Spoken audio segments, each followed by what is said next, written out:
Hello बच्चों, good morning. आज हम तृतीय पाठ स्वराष्ट्र गौरवम पढ़ेंगे। ठीक है ना। स्वराष्ट्र गौरव यानी हमारे राष्ट्र का गौरव। ये हम अपने राष्ट्र के गौरव के बारे में कुछ श्लोक इस पाठ में बताए गए हैं, जिनका हम आज अध्ययन करेंगे। उससे पहले पाठ के बारे में थोड़ा जान लें। अस्माकं चिंतने राष्ट्रस्य अवधारणा अति प्राचीना विद्यते। ठीक है, हमारे चिंतन में राष्ट्र की जो अवधारणा है वो बहुत ही प्राचीन है। वेदेष्वपि आ राष्ट्रे राजन्य यजुर्वेदः वयम राष्ट्रे जागृयाम यजुर्वेदः अहम राष्ट्रे संगमनि वसुनाम ऋग्वेद। ठीक है ना। तो वेदों में भी क्या बताया गया, कुछ मंत्र है। वेदों में भी कुछ मंत्र बताए गए जिनमें राष्ट्र शब्द का उल्लेख हुआ है। आ राष्ट्र राजन्य, यजुर्वेद में इस मंत्र का उल्लेख है।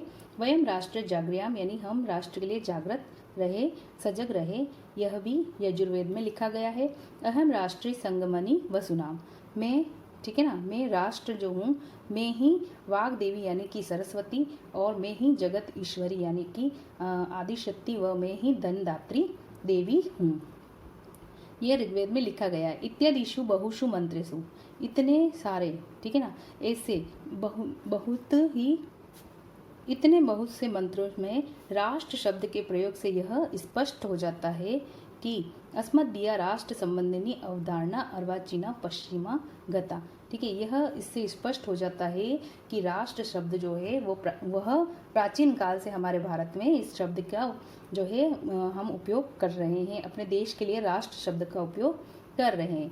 अस्मदीया राष्ट्र संबंधिनी अवधारणा अर्वाचीना पश्चिमा च गता इति ये मन्यते ते तु वस्तुतः भ्रांतास सन्ति। ठीक है, तो अभी जो ऐसा सोचते हैं कि हमारी राष्ट्र संबंधी अवधारणा, ठीक है, हमारे देश को जो हम राष्ट्र कहते हैं, ऐसी अवधारणा है पश्चिमी देशों से आई है।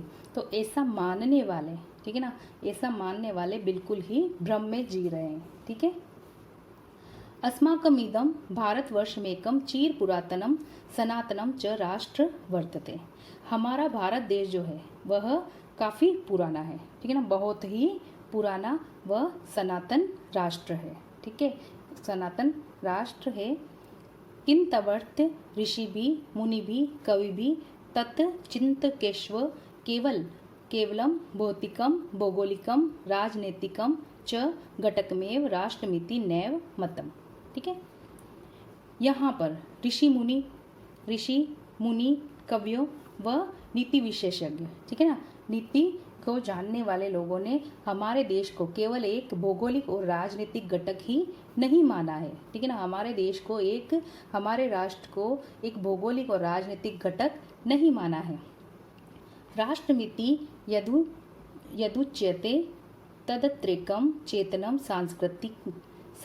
सांस्कृतिक घटकम मतम। ठीक है, राष्ट्र को हमारे यहाँ पर एक चेतन सांस्कृतिक घटक माना गया है। ठीक है ना, एक चेतना स्वरूप सांस्कृतिक घटक माना गया है, न कि भौगोलिक और राजनीतिक घटक। वयम इदम राष्ट्रदेवम मन्यामहे, हम, ठीक है ना, हम सब हमारे राष्ट्र को देव मानते हैं। राष्ट्र को देव माना जाता है हमारे यहाँ।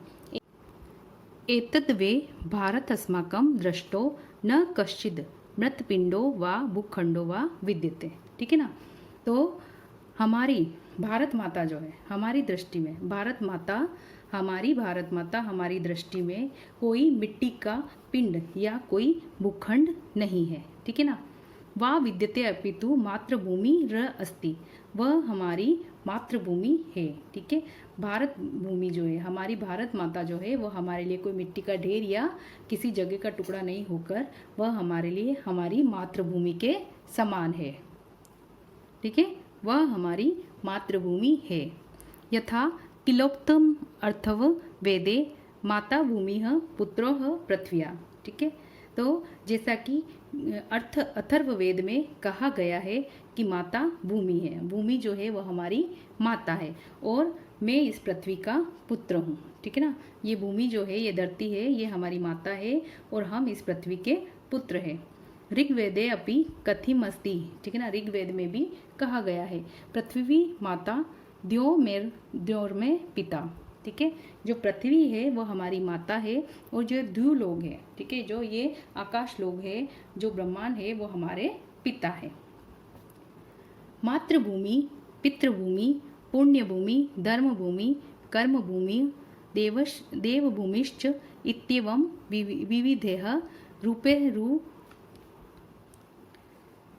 मातृभूमि, पितृभूमि, पुण्यभूमि, धर्मभूमि, कर्मभूमि, देवभूमिश्च इत्येव विविधे रूपे तास्ति भुवन मनमोहिनी इयमस्माकं भारत माता। ठीक है ना। जो हमारी मातृभूमि है, पितृभूमि है, पुण्य भूमि है, जो हमारी धर्म भूमि है, हमारी कर्म भूमि और जो हमारी देवभूमि है, इतने नामों वाली, इतनी विविध नामों वाली, विविध रूपों वाली, जो मनमोहिनी, ठीक है ना, मन को मोहने वाली हमारी भारत माता है।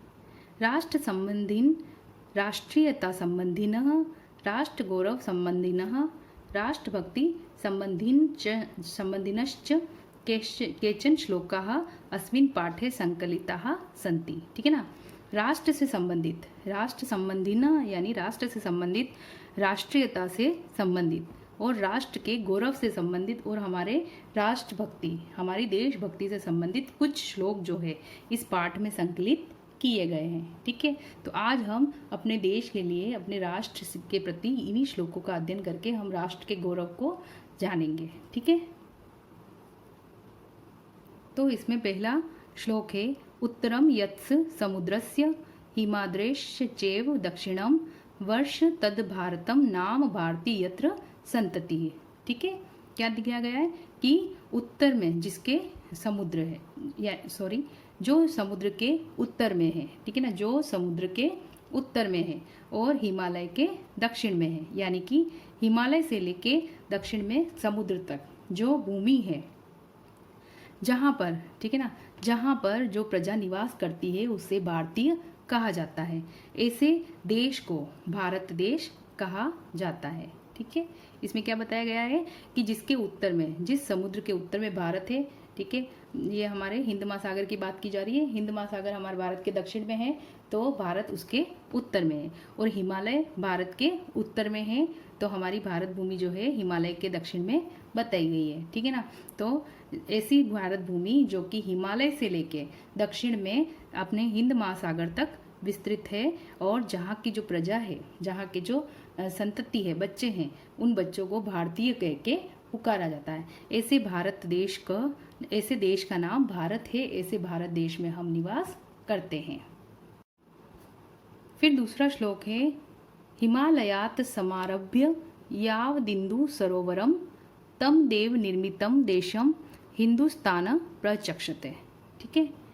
हिमालय से प्रारंभ होकर, ठीक है, यानी कि हिमालय से शुरू होकर जो हिंद महासागर तक या यावत इंदु सरोवरम, यानी इंदु सरोवरम यानी हिंद महासागर, तो जो हिमालय से प्रारंभ होकर, हिमालय से शुरू होकर हिंद महासागर तक विस्तृत है, फैला हुआ है। तम देव निर्मितम देश, ऐसे देवों द्वारा निर्मित देश, ऐसा देश जिसका निर्माण देवों ने किया है।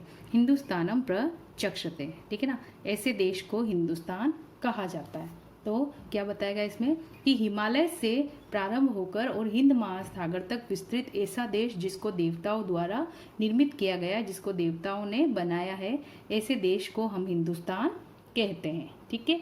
पहले श्लोक में क्या बताया गया था कि उत्तर में हिमालय से लेकर दक्षिण तक जो भूभाग है और वो जहाँ की प्रजा भारतीय कहलाती है, ऐसे देश को भारतीय देश कहते हैं। और दूसरे श्लोक में क्या बताया गया है कि हिमालय से प्रारंभ होकर और हिंद महासागर तक ऐसा भूभाग जहाँ जिसको देवों ने रचा है, ऐसा देश जिसको देवों ने बनाया है, उसको हिंदुस्तान कहते हैं। ठीक है।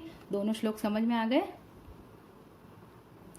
अच्छा बच्चों, ये पहला जो श्लोक है ये विष्णु पुराण से लिया गया है। ठीक है ना। हमने जो पहला श्लोक पढ़ा वो विष्णु पुराण से, और दूसरा जो श्लोक है वो बृहस्पत्यागम नामक ग्रंथ से लिया गया है। फिर तीसरा श्लोक है, गायन्ति देवाः किल गीतकानि धन्यास्तु ते भारत भूमि भागे स्वर्गा पवर्गा स्पद मार्गे भूते भवन्ति भूयः पुरुषाः सुरत्वात्। ठीक है। तो इस श्लोक का क्या अर्थ है? गायंती देवा किल गीत गानी, निश्चित ही देवता जिसके गीत गाते हैं, जिसका गुणगान करते हैं। किसका गुणगान करते हैं? हमारे भारत देश का गुणगान करते हैं। ठीक है ना, निश्चित ही देवता जो है वो हमारे भारत देश का गुणगान करते हैं। धन्यास्तु ते भारत भूमि भागे, तो वे लोग जो इस भारत भूमि पर जन्म पाते हैं, भारत भूमि पर जन्म पाते हैं, वे बड़े ही धन्य हैं, क्योंकि स्वर्गा पवर्गा स्मद मार्ग भूते, क्योंकि यह भारत भूमि तो इतनी महान है, इतनी पुण्य है, क्योंकि यह भारत भूमि पर जन्म लेने वाले जो व्यक्ति होते हैं अपने सत्कर्मों से स्वर्ग तथा मोक्ष प्राप्त कर सकते हैं। ये भारत भूमि तो लोगों को स्वर्ग और मोक्ष प्राप्त कराने वाली है। भवन्ति भूयः पुरुषा सुरत्वात्, भवन्ति भय पुरुषः, यानी कि जो लोग इस धरती पर बार बार जन्म लेते हैं वे अपने सूरत्वाद यानी कि अपने पुण्यों के कारण, अपने अच्छे सत्कर्मों के कारण पुनः बार बार इस धरती पर जन्म लेते हैं। तो क्या बताया है इसमें कि ये हमारी भारत भूमि जो है ये बड़ी ही महान है, इस पर जो भी जन्म लेता है वो व्यक्ति स्वर्ग व मोक्ष को प्राप्त कर लेता है। और इस देश के जो गुणगान है, हमारे भारत देश का जो गुणगान है वह तो देवता लोग भी करते हैं, लेकिन धन्य है वे लोग जिस भारत भूमि पर जन्म लेते हैं, क्योंकि ये स्वर्ग व मोक्ष प्रदान करने वाली भारत भूमि पर जन्म लेने वाले जो मनुष्य होते हैं वे अपने पुण्य कर्मों से बार बार इस धरती पर जन्म लेते हैं। अर्थात इस भारत भूमि पर, इस स्वर्ग और मोक्ष प्रदान करने वाली भूमि पर जो जन्म लेता है वो बड़ा ही सौभाग्यशाली होता है। ठीक है, फिर चौथा श्लोक है, संप्राप्य भारते जन्म सत्कर्मसु परांग मुख पीयूष कलशम हित्वा विषभाण्ड मुँह प्राशित। ठीक है, तो इसका क्या अर्थ हुआ कि संप्राप्य भारते जन्म, भारत भूमि पर जन्म लेकर भी, ठीक है, भारत भूमि पर संप्राप्य यानी जन्म प्राप्त करके भी सत्कर्म सुपरांग मुख, जो अच्छे कामों से विमुख रहता है, जो अच्छे कामों से मुंह मोड़ लेता है, पीयूष कलश हित्वा विषभाण्ड मुँह प्राश्रित। ठीक है ना, वे लोग अमृत के कलश को, ठीक है, अमृत के गड़े को त्याग कर, छोड़कर विष के पात्र को स्वीकार करने वाले होते हैं। ठीक है, तो ये भारत भूमि जो है, इस भारत भूमि पर जो लोग जन्म लेते हैं वो अपने अच्छे कर्मों से, अपने सत्कर्मों से क्या कर सकते हैं, अपना जीवन सुधार सकते हैं और मोक्ष को प्राप्त हो सकते हैं। लेकिन जो लोग इस भारत भूमि पर जन्म लेकर भी अच्छे काम नहीं करते हैं, वे बिल्कुल ऐसा काम कर रहे होते हैं जैसे कि उनके सामने दो घड़े रखे हो, एक तरफ तो अमृत हो और दूसरा तरफ विष का पात्र हो, लेकिन वे अमृत को न चुनकर किसको चुनते हैं, विष को चुन लेते हैं। उसी तरह वे अच्छे काम न करके अपने बुरे कामों से विष रूपी जो पात्र है उसको चुन लेते हैं और मोक्ष को, अपने मोक्ष को खो देते हैं। ठीक है, अर्थात वे अपने महत्वपूर्ण समय को त्याग देते हैं। ठीक है, यानी कि इस भूमि पर आकर जो अच्छे काम करने का समय है उसे त्याग देते हैं। इसीलिए इस धरती पर जन्म लेने वाले प्रत्येक व्यक्ति को हमेशा अच्छे काम करना चाहिए। ठीक है, तो बच्चों आज हमने इस पाठ के 4 श्लोक पढ़े। आप ये चारों श्लोक अच्छे से पढ़िए, ठीक है, और इन श्लोकों को याद कर लीजिए और इनके जो भावार्थ है उनको भी एक बार आप पढ़िए। ठीक है।